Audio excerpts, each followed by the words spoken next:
A queda do balão em Praia Grande. Nossos repórteres conversam com a advogada do piloto do balão que caiu e matou 8 pessoas. Combate à pornografia infantil na internet. Operação do GAECO prende 4 pessoas que, somadas, tinham mais de 2.000 arquivos de abuso sexual infanto-juvenil. Mercado de trabalho. Levantamento aponta que entre 40% e 60% dos estagiários são efetivados nas empresas. A migração e a imigração em Santa Catarina. IBGE aponta o estado como o que tem o maior saldo migratório de todo o país.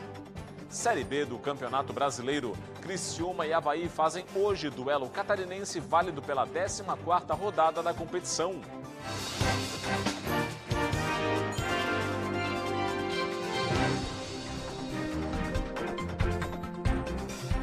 Olá, uma boa noite para você. A gente abre o Band Cidade nesta sexta-feira com informações sobre a queda do balão em Praia Grande. A repórter Graziane Ubiali conversou com a advogada do piloto do balão. E os detalhes você confere agora na reportagem. As investigações podem ter dado um importante passo na tarde de ontem. Durante as diligências no local do acidente, o maçarico, que era a última peça que faltava, foi localizado pelos peritos e agora se junta às demais evidências no inquérito. Isso porque o piloto, durante depoimento à polícia, mencionou a presença desta ferramenta no balão. O que eu vi do lado foi o maçarico, mas eu não utilizei ele em nenhum momento nem para acender, porque eu pego o balão em pé, quem liga é a equipe, e o maçarico estava comigo na minha mala de voo, entendeu? Na minha mala de voo, talvez possa ser o maçarico. Os policiais também foram à sede da empresa e, com a presença do piloto, fizeram uma simulação da dinâmica do acidente, conforme a versão dele sobre os fatos. Nos dirigimos até a sede da empresa com a polícia científica e ali o piloto apresentou a versão dele dos fatos, numa espécie de reprodução simulada, não tecnicamente uma reprodução, mas demonstrando como o fato teria ocorrido na versão dele. E posteriormente viemos aqui no pátio da Prefeitura Municipal de Praia Grande para que os peritos pudessem analisar os destroços que estão aqui atrás de nós, para que eles possam fazer os laudos periciais faltantes. Nesta manhã nós tivemos a oportunidade de conversar com a doutora Aline Marques, que é advogada do piloto que estava na queda do balão e que nos trouxe vários esclarecimentos acerca de toda a investigação que está acontecendo. Como o piloto ele possui essa experiência técnica e prática também, ele consegue esclarecer todo o funcionamento do balão. Como consequência, ontem ele contribuiu com a Polícia Científica e a Polícia Civil para compreender tanto o fato quanto a operação normalmente de um balão. Quanto às certificações exigidas pela ANAC, a advogada garante que todas estavam em dia. Lá nós tínhamos uma operação de voo de instrução, que é regulado pela RBAC 103, ou seja, o regulamento ele direciona voos que têm como finalidade instruir em relação à experiência. Então, nesse contexto, há sim a certificação como exigido pelos órgãos competentes, tanto do piloto quanto do balão. Em Joinville, um pai foi preso suspeito de abusar sexualmente da própria filha ao longo de vários anos. Os detalhes com o repórter William Tenório. De acordo com a polícia, um homem de 54 anos abusava sexualmente da própria filha há vários anos. Dessa relação nasceu uma criança que hoje tem 6 anos de idade. A jovem, que continua sendo vítima, está grávida novamente. E segundo as investigações, o pai controlava a rotina dela com câmeras de vigilância instaladas dentro de casa e ainda racionava comida como forma de coação para manter o abuso. A delegada Jorge Bastos, responsável pelo caso, fala sobre a investigação. Ele foi ouvido ontem e acabou confessando que de fato mantinha relação sexual com a própria filha. Nos próximos dias nós vamos recolher o material genético dele, através da polícia científica, para verificar, para confrontar com o material genético da suposta neta, da filha dele. E ele está à disposição da justiça. Também vamos apurar se essa criança ela era abusada sexualmente por ele também. O homem foi preso e, após prestar depoimento, está à disposição da justiça. De Joinville, William Tenório. E o GAECO deflagrou hoje a Operação Expurgo para combater a pornografia infantil na internet. 4 pessoas foram presas.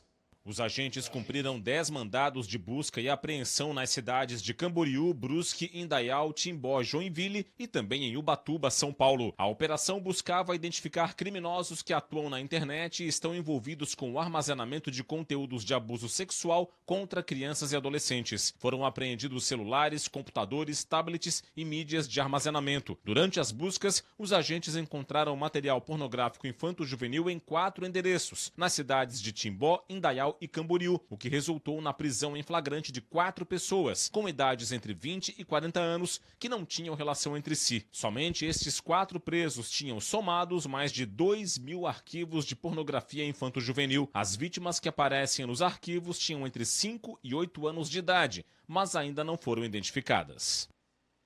Uma ação conjunta entre as polícias Civil, Rodoviária Federal e Militar Rodoviária tirou de circulação 209 quilos de maconha.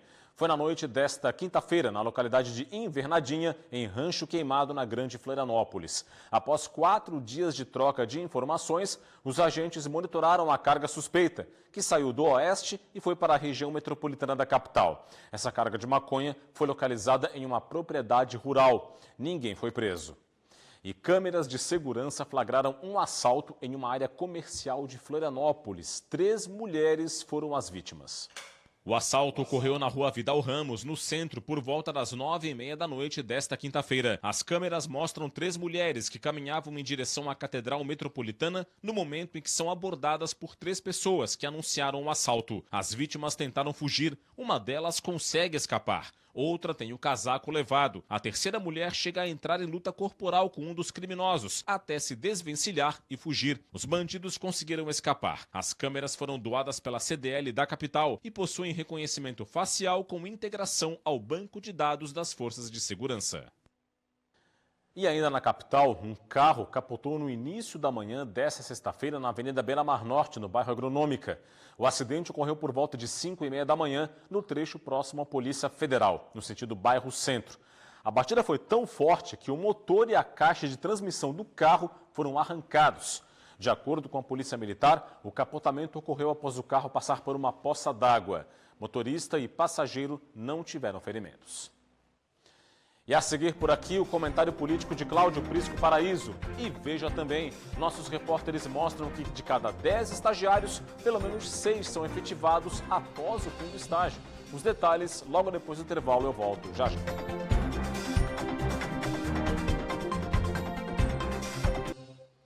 Estamos de volta com o Band Cidade para destacar a política com o comentário político de hoje de Cláudio Prisco Paraíso. Olá, Prisco, boa noite para você. Boa noite, Rodrigo.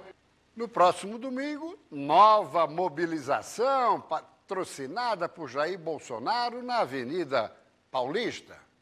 Jorginho Melo irá comparecer? Claro que sim. Já foi nas outras duas, em Copacabana e na capital paulista. E agora, mais do que nunca. Afinal de contas, tem esse fato novo do nome de Carlos Bolsonaro sendo empurrado pelo pai para concorrer ao Senado da República. Se ele não comparece, levanta a lebre que poderia estar incomodado. Vamos lá. Aqui são as 3 grandes estrelas, o casal Bolsonaro e o pastor Silas Malafaia. Próximo telão, vamos lá. É em São Paulo, governado por Tarcísio de Freitas, que foi ministro de Infraestrutura de Jair Bolsonaro, e que, pelo visto, será o seu candidato à presidência da República, porque ele já percebeu que tem chance 0 de se tornar elegível. Tarcísio de Freitas, próximo telão, que é do Republicanos, que aqui no Estado está sob comando de Jorginho Melo, na figura do deputado Jorge Goetten, que se elegeu pelo PL e foi para o Republicanos numa articulação do governador. Próximo telão. Muito bem. O Metrópolis trouxe ontem uma entrevista que o Jair Bolsonaro, pela primeira vez, confirmando o nome de Carlos para concorrer aqui em Santa Catarina. Vamos ao telão ver algumas das declarações Falei ao Jorginho que serão 2 vagas ao Senado, uma para você e outra para mim. Que história é essa? Um ex-presidente que define candidato ao Senado aqui no Estado, mesmo sendo parceiro de Jorginho Melo, e ele aceita essa situação? É porque lá no Rio não dá.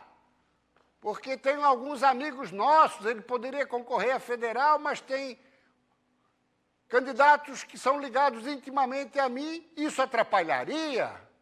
E nós a ver com isso? O que Santa Catarina tem a ver com isso, cara pálida? E aqui ele fala que a indicação dele é o Carlos, que é do Jorginho, é a Carol Detone, também respaldada pela ex-primeira-dama Michele Bolsonaro.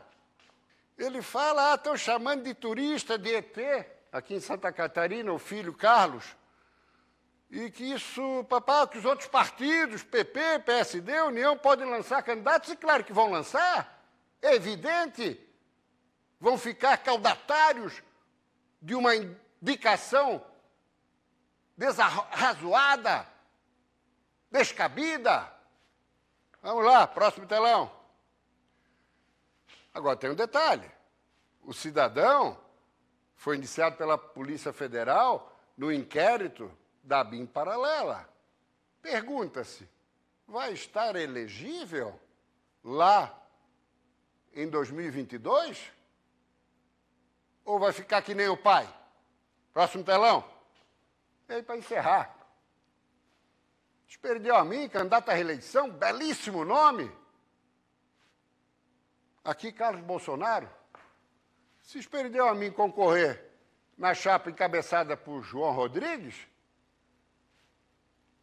e tanto a mim quanto o Carlos apresentarem uma votação parecida, correndo por fora, são 2 vagas, com o segundo voto, sabe quem pode se eleger senador? Décio Lima, do PT, companheiro de Lula da Silva. É bom ficar esperto. É com você, Rodrigo. Obrigado, Prisco. A Federação das Indústrias do Estado entregou hoje a Ordem do Mérito Industrial 2025. A cerimônia reconheceu a contribuição de 6 industriais para o desenvolvimento do Estado e destacou a atuação dos homenageados no meio empresarial e na comunidade. É a maior honraria concedida pela Federação das Indústrias. Receberam a Ordem do Mérito Industrial 2025 os empresários Claudimar Bortolin, diretor da Torfresma Industrial de São Miguel do Oeste, Ginter Nouseisen, fundador da Automatic Electric de Luzerna, Miriam Maria Bonissoni Giombelli Canfield, diretora-presidente do Grupo Ipumirim de Ipumirim, Roberto Zagonel, CEO da Zagonel de Pinhalzinho e Viviane Cecília Lunelli, presidente da Lunelli de Jaraguá do Sul. Na ocasião, o presidente da Aurora Coop, Neivor Canton, recebeu a Ordem do Mérito Industrial da CNI, a comenda máxima da indústria brasileira. O IBGE divulgou hoje os dados sobre migração e imigração no Brasil. Santa Catarina aparece como estado como o maior saldo migratório do país, entre entradas e saídas. Vamos ver aqui no telão os dados. Entre os anos de 2017 e 2022, segundo o IBGE, 505.580 pessoas entraram em Santa Catarina, chegaram ao estado. E apenas 149.230 saíram. O saldo migratório ficou em 354.350 pessoas que entraram em Santa Catarina. Foi o maior do país, à frente de Goiás, Mato Grosso e Minas Gerais. E dessas 505.580 pessoas que entraram em Santa Catarina, quase a metade, 46%, veio do Rio Grande do Sul. Aqui só entram dados relativos à migração, que incluem apenas quem se muda entre os estados brasileiros. Agora vem a imigração, que considera quem veio do exterior. E aí, em 2010, Santa Catarina tinha 11.671 estrangeiros, que equivaliam a 0,3% da população do estado. Agora, esse número chegou a 72.793. O percentual triplicou. Agora é de 1,1% da população catarinense. Nessa outra tela agora, a gente tem os principais países de origem dos imigrantes que vieram para Santa Catarina. São eles Venezuela, com 26.977 pessoas, disparado o que trouxe mais pessoas para cá. E aí também tem o Haiti, 7.881. São 2 países que vivem grave situação econômica, social e política. Tem aqui também a Argentina, 2.520 pessoas, né? E é um país que também vive uma crise econômica. Depois, Estados Unidos, 1.349 e Portugal, 986. Para fechar, as cidades catarinenses que mais receberam estrangeiros são elas: Chapecó, 10.885, a maior parte é de Venezuela, Haiti e Paraguai. Florianópolis, com 8.253, a maior parte de Venezuela, Argentina e República Dominicana. E Joinville, 6.851, a maior parte de Venezuela, Haiti e Estados Unidos. Mudando um pouquinho de assunto, no Brasil, 6 em cada 10 estagiários são contratados após o fim do estágio. A estratégia é eficaz para reduzir a rotatividade nas empresas. O André estuda análise e desenvolvimento de sistemas há 2 anos. Em fevereiro, ele teve a oportunidade de fazer um estágio nessa empresa em São José. Em apenas 45 dias, já foi contratado. Como eu já era algo de tecnologia, eu também me interessei muito, então fui aprendendo bastante no início. Eles também me acolheram de uma forma, excepcional. Me passaram muita coisa, eu aprendi muito, evoluí bastante desde o começo. Foi a dedicação ao trabalho que levou o Eduardo a contratar o André tão rapidamente. Comprometimento de uma forma geral, o conhecimento, ele é um cara muito educado, sabe relatar muito bem os processos, que assim, é o que eu digo, pessoal, além de trabalharmos com máquinas, a gente atende pessoas, então o nosso ideal é a satisfação do cliente. Assim como o André, outros 1.100.000 estudantes brasileiros têm a oportunidade de estagiar. Mas se considerarmos todos os estudantes de ensino médio, técnico e de curso superior no país, isso representa apenas 5,5% do total. Portanto, quando houver uma vaga, é preciso estar preparado para agarrar a oportunidade. Além de aprender novas habilidades profissionais, o estágio é uma atividade que estimula o autoconhecimento. Hoje, o estágio ele vem para entender esse comportamento e para que ele entenda também o que ele vai desenvolver. Há 2 meses contratado na empresa, o André está gostando do que faz. Tive a sorte de ser algo que eu gosto de fazer e, não tenho aquele negócio de, tô num emprego chato e tal, mas, cara, eu acordo todos os dias muito feliz de estar trabalhando aqui e venho todo dia com um sorriso.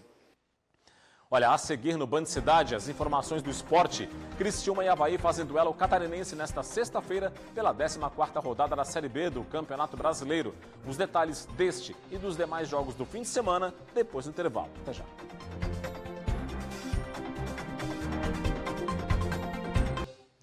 Estamos de volta. Joinville recebeu representantes da organização Todos pela Educação e secretários de vários estados brasileiros. A ação recebeu representantes da organização governamental Todos pela Educação, além de 14 secretários de educação de outros municípios brasileiros.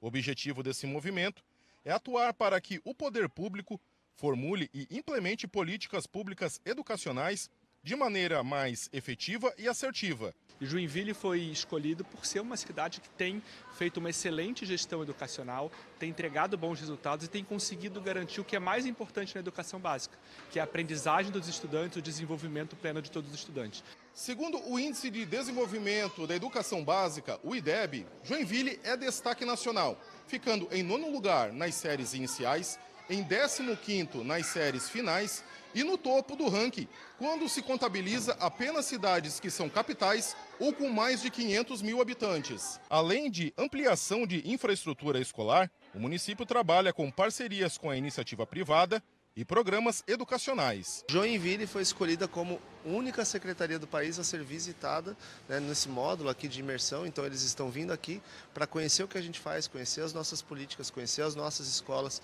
Então é uma honra muito grande porque é um reconhecimento, ter aí o Brasil inteiro olhando para a nossa cidade e vendo a nossa educação como a referência nacional. Série B pela 14ª rodada, hoje tem Criciúma e Avaí no sul do estado. Pelos lados do Criciúma, o técnico Eduardo Batista deve manter Luiz Henrique na lateral esquerda, no lugar de Marcelo Hermes emprestado ao Juventude. O meia Felipe Mateus volta a ser relacionado, depois de uma cirurgia no joelho no início de maio. Na lateral direita, Léo Alaba está fora do jogo. Jonathan foi chamado para a posição. Já no Avaí, o técnico Jair Ventura vai ter o retorno do zagueiro e capitão Eduardo Brock, que volta ao time após cumprir suspensão pelo 3º cartão amarelo. O lateral direito Marcos Vinícius também volta ao time titular. Mendes e Emerson Ramon são dúvidas para o meio e o ataque do time e podem deixar a titularidade. O Criciúma vive bom momento na Série B. São 4 jogos sem derrota. O time é o 15º colocado com 16 pontos. O Avaí está melhor na tabela. É o 8º colocado com 20 pontos. No entanto, vive um momento de oscilação com 2 jogos sem vitória. Criciúma e Avaí se enfrentam hoje às 8h30 da noite no estádio Heriberto Wilson. Domingo tem Chapecoense e Goiás na Arena Condá.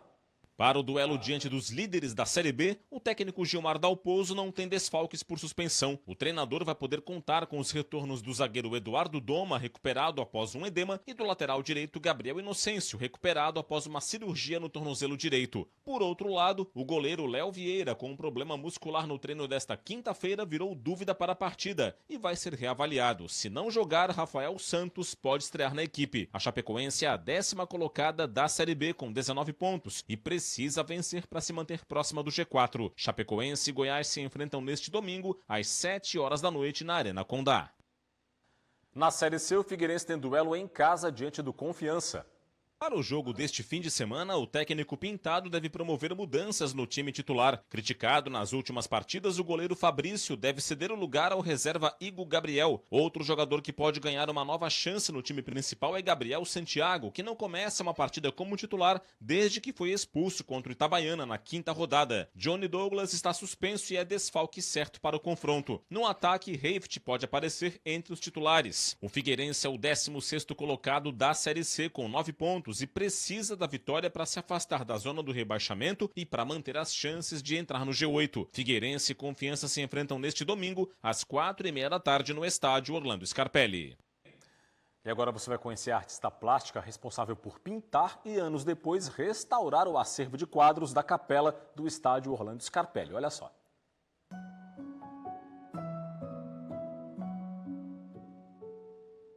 Desde muito cedo, a Nicole já começou a desenvolver o dom de pintar. Aos poucos, ela começou a aperfeiçoar o talento artístico e encontrou na arte sacra um estilo de pintura que reúne as qualidades artísticas. Pode até parecer inusitado, mas foi por isso que os trabalhos dela chegaram até o Figueirense. A artista foi responsável por pintar e também por restaurar o acervo da capela do estádio Orlando Scarpelli. Nós temos agora o prazer de ter essas peças todas aqui nas paredes, né, decorando e trazendo muita espiritualidade para todos os torcedores e jogadores e a direção aqui do clube.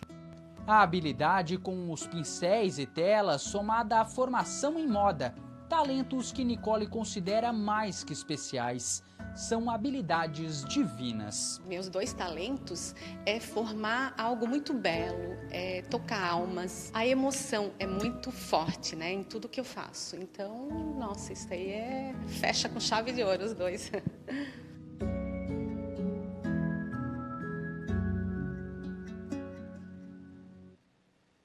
E é isso, ficamos por aqui com o Band Cidade. Daqui a pouco você confere as informações do Brasil e do mundo no Jornal da Band. Para você de casa, um forte abraço, muito obrigado pela audiência ao longo de toda a semana. Boa noite, bom fim de semana e até segunda. Tchau, tchau.